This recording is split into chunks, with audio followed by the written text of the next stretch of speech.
ఈ విశ్వనియమం ప్రకారం డబ్బు మిమ్మల్ని వెతుక్కుంటూ రావాలి అంటే ఈ ఒక్క సూత్రాన్ని పాటించి చూడండి. వాస్తవానికి డబ్బుని వెతుక్కుంటూ ప్రతి వ్యక్తి వెళ్తూ ఉంటాడు, కానీ డబ్బే మిమ్మల్ని వెతుక్కుంటూ వచ్చే మార్గమే మన పురాణాలలో నిగూఢీకృతంగా ఉంది. అందరికీ తెలిసిన విషయమే.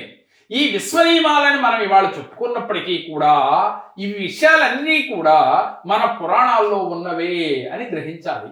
అందుకే శ్రీకృష్ణ భగవానుడు అర్జునుడితో ఇలా అన్నాడు, కర్మ చేయటం నీ వంతు, ఫలితం గురించి కంగారు పడకుండా మీరు కర్మ చేసుకుంటూ పోవటమే, అప్పుడు మీకు ఫలితం వచ్చి తీరుతుంది.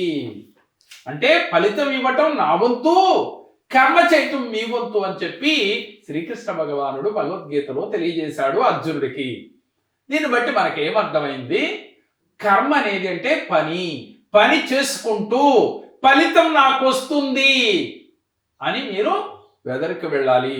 అంతేగాని కంగారు పడిపోతూ ఎప్పుడు వస్తుంది నాకు ఫలితం అని బెంబేలెత్తుతూ ఉంటే ఫలితం రాదు.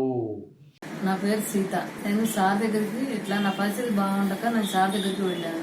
సార్ నా సమస్యలన్నిటికీ పరిష్కారం చెప్పారు. సార్ చెప్పినట్లు చేసినందుకు నాకు 100% నాకు రిజల్ట్ కనబడింది.